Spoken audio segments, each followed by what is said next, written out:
১৬ বছর পর নতুন করে সিনেমার পর্দায় আসছেন অভিনেত্রী শাওন। শিশু শিল্পী হিসেবে সংস্কৃতি জগতে আগমন মেহের আফরোজ শাওনের। অতঃপর ১৯৯৬ সালে হুমায়ূন আহমেদের নক্ষত্রের রাত ধারাবাহিক দিয়ে তার অভিনয়ে আসা।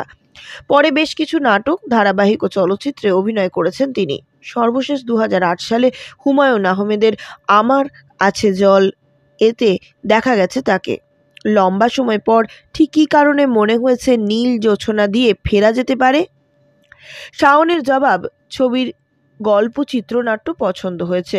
পরিচালক টিম সার্বিক আয়োজন দেখে মনে হয়েছে কাজটি করা যায়, তাই যুক্ত হওয়া। নীল জোছনার খবর বেশ কিছুদিন আগেই পাওয়া গিয়েছে। এতে অভিনয় করেছেন পশ্চিমবঙ্গের পাওলিদাম, বাংলাদেশের তারিক আনাম খান, ইন্তেখাব দিনারের মতন তারকারা। এরই মধ্যে ছবির শুটিং শুরু হয়েছে বলে জানা গেছে। তবে শাওন জানালেন তার অংশের চিত্রায়ন শুরু হবে ৫ই জুলাই থেকে।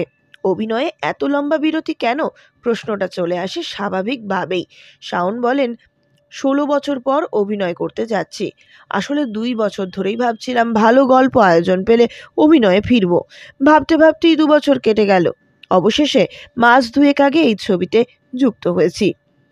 এখন থেকে পর্দায় নিয়মিত পাওয়া যাবে কিনা এই প্রসঙ্গে জানতে চাওয়া হয় অভিনেত্রীর কাছে।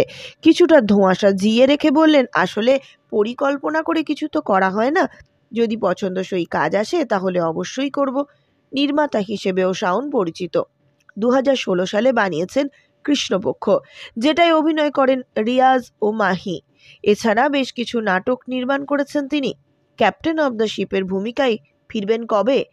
সেই প্রশ্নের বিপরীতে শাওন বলেন, সর্বশেষ ২০১৮ সাল একটি ছোট্ট ধারাবাহিক, যার নাম বোতল ভূত, নির্মাণ করেছিলাম।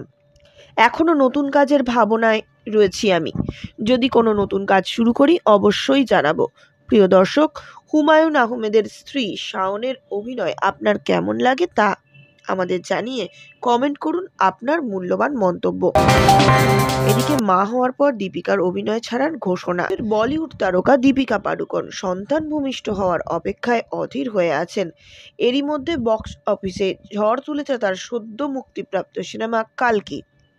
এত কিছুর মধ্যে সোশ্যাল মিডিয়ার অভিনেত্রীর একটি পুরনো ভিডিও নিয়ে হইচই শুরু হয়েছে। ভিডিওতে তার অভিনয় ছাড়ার ইঙ্গিত রয়েছে। বলিউড লাইফের প্রতিবেদন অনুযায়ী, সম্প্রতি ভাইরাল হওয়া পুরনো ভিডিওতে দীপিকা বলেন, মনের মানুষ খুঁজে পেলে তাকে বিয়ে করলে সুখী দাম্পত্যের জন্য অভিনয় ছাড়তেও আমি প্রস্তুত। তিনি আরও বলেন, একাধিক সন্তান নিয়ে সংসার জীবন উপভোগ করতে চাই, কারণ রণবীর আর আমি বাচ্চাদের খুব ভালোবাসি।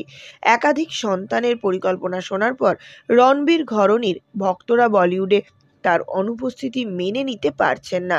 অনেকেই হতাশ হয়েছেন প্রিয় অভিনেত্রীর এমন মন্তব্যে। অন্তঃসত্ত্বা হওয়ার সত্ত্বেও মাতৃকালীন ছুটি নেননি দীপিকা, বরং কাজ চালিয়ে যাচ্ছেন তিনি। কখনো সিনেমার প্রচার নিয়ে ব্যস্ত তিনি, আবার কখনো বা নিজের প্রসাধনী ব্র্যান্ডের জন্য।